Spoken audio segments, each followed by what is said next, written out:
Hello friends, welcome to my YouTube channel large animal wait.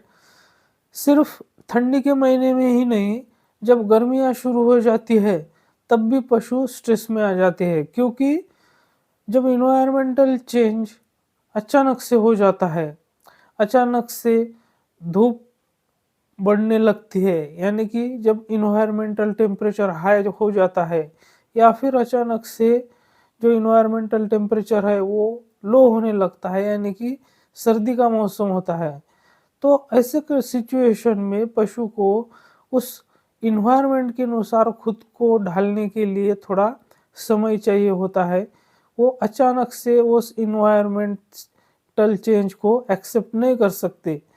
तो ऐसी condition में पशु का खाना पीना या तो कम्प्लीटली बंद हो जाता है या फिर बहुत ही कम हो जाता है। अगर पशु का खाना पीना नॉर्मल नहीं रहेगा, वो एकदम से कम हो जाएगा या बंद हो जाएगा, तो उसके मिल्क प्रोडक्शन पर भी इसका भारी असर पड़ेगा। तो पशुपालक का इकोनॉमिकली बहुत लॉस होगा। तो ऐसी सिचुएशन में हमें क्या करना चाहिए ताकि जल्दी से जल्दी हमारा पशु नॉर्मल कंडीशन में आ जाए और चारा पानी नॉर्मल करने लगे। तो आज इसी विषय पर आज हम विस्तार से चर्चा करेंगे। लेकिन उससे पहले अगर आप मेरे चैनल से नए जुड़े हैं या अभी तक आपने मेरा चैनल सब्सक्राइब नहीं किया है, तो प्लीज़ मेरे चैनल को लाइक, शेयर और सब्सक्राइब करें। साथ में बेल वाला आइकन दबाकर ऑल वाला ऑप्शन भी चुनें, ताकि भविष्य में आने वाली हर वीडियो की नोटिफिकेशन आपको समय समय पर मिलती रहे।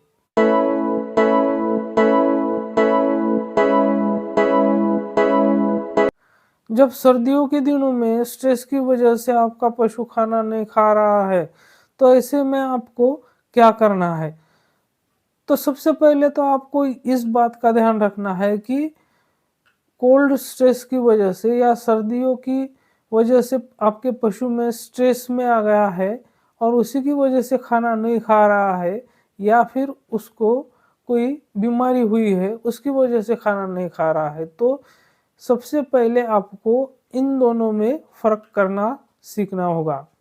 तो इन दोनों में फ़र्क करने के लिए, अगर स्ट्रेस की वजह से, ये ठंडी में जो पशु स्ट्रेस में आ जाता है उसकी वजह से अगर खाना नहीं खा रहा है, तो उसका जो बॉडी टेम्परेचर है वो नॉर्मल रहेगा, उसकी जो अदर एक्टिविटीज़ है वो भी नॉर्मल रहेगी, उसकी जो आँखें हैं वो ब्राइट दिखेगी आपको, पशु अलर्ट दिखेगा, उसके जो कान की मूवमेंट है वो भी लगातार नॉर्मली होती रहेगी, पशु का गोबर जो है उसकी जो कंसिस्टेंसी है वो भी नॉर्मल रहेगी।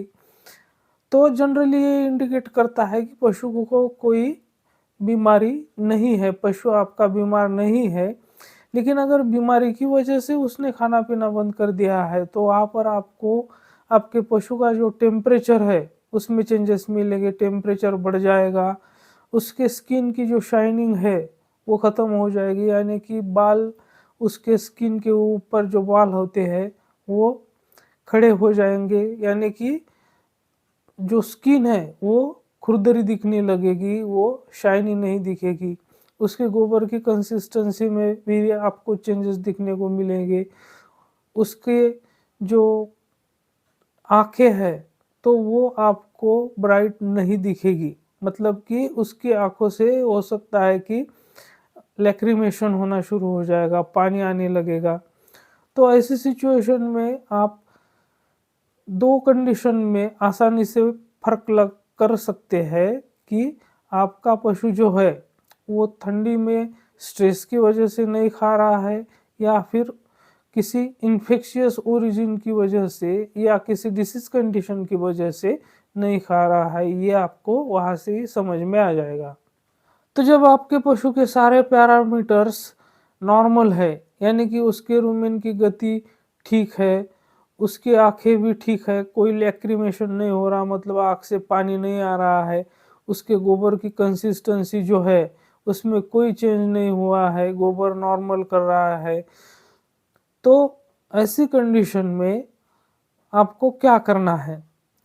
तो वहाँ पर सबसे पहले आपको एक बात ध्यान में रखनी है कि जहाँ पर नॉन इन्फेक्शियस ओरिजिन है, मतलब आपका पशु स्ट्रेस की वजह से खाना नहीं खा रहा है, तो वहाँ पर आपको आपको बेमतलब एंटीबायोटिक्स या पेन किलर्स यूज़ करने की ज़रूरत नहीं है, क्योंकि जितना हो सकता है तो हमें जो एंटीबायोटिक का है, बिना मतलब का यूज़ करना टालना चाहिए। जहाँ पर एंटीबायोटिक की ज़रूरत नहीं होती है, वहाँ एंटीबायोटिक देना अवॉइड करना चाहिए, क्योंकि अगर आप पहले से ही आपका पशु खाना नहीं खा रहा है, ऊपर से आप उसको अगर एंटीबायोटिक देंगे, तो उसके जो रूमेन के माइक्रोफ्लोरा है वो डिस्टर्ब हो जाएंगे और पशु और ज़्यादा ऑफ फीड हो जाएगा।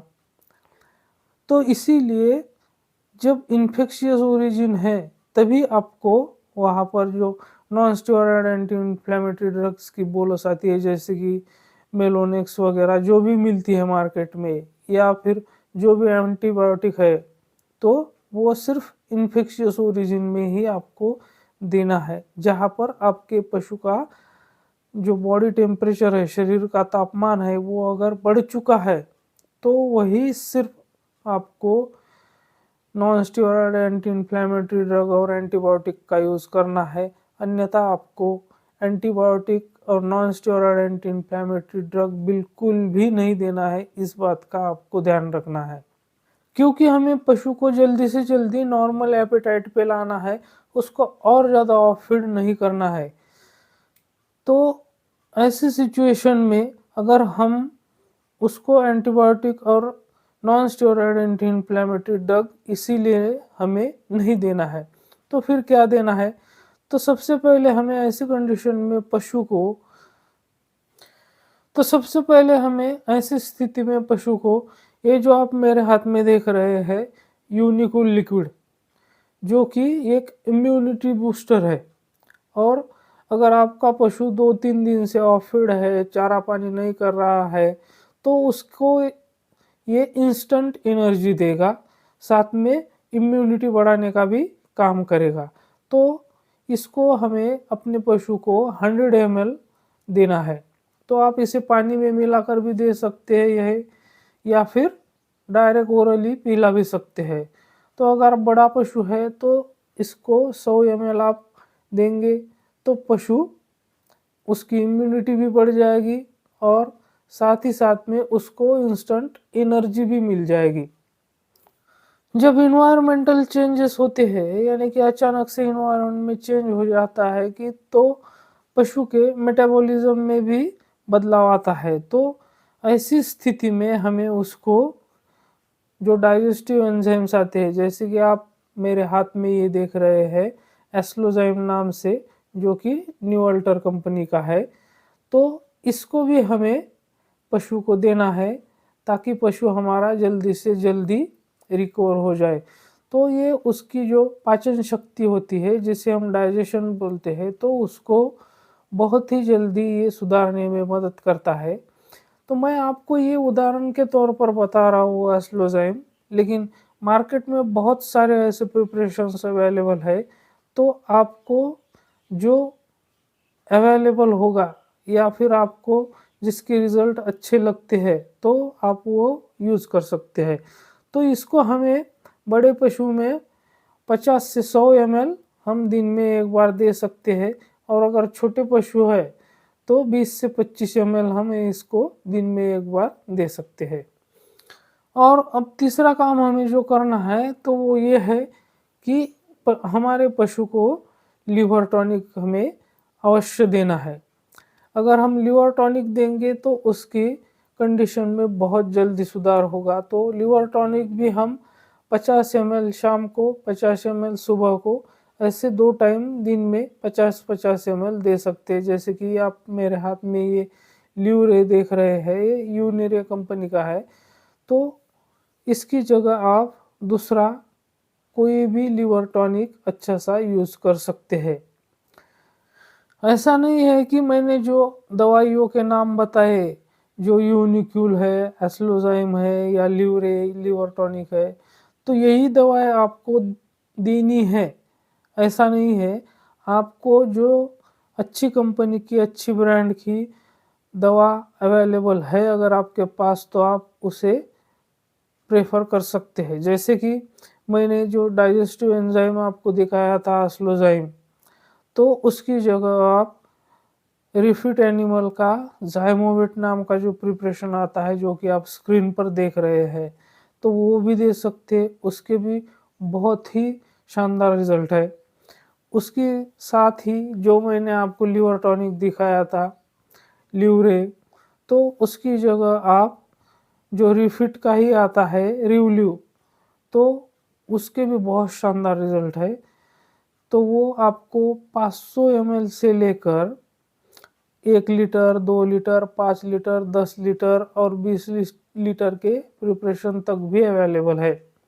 तो आप ऐसे इस तरह से मेडिसिन में चेंज कर सकते हैं। ये ज़रूरी नहीं है कि मैंने जो नाम बताए वही आपको देना है, तो उसकी जगह आप अल्टरनेट दे सकते हैं। तो ये इन 3 मेडिसिन के सिवा हमें पशु को एक्स्ट्रा कुछ भी देना नहीं है, जैसे कि एंटीबायोटिक और जो non steroid anti inflammatory drugs आते हैं, तो इनकी बोलस या इंजेक्शन बिल्कुल भी नहीं देना है अगर स्ट्रेस की वजह से आपका पशु खाना नहीं खा रहा है तब। तो मेरे साथ बने रहने के लिए आपका बहुत-बहुत धन्यवाद।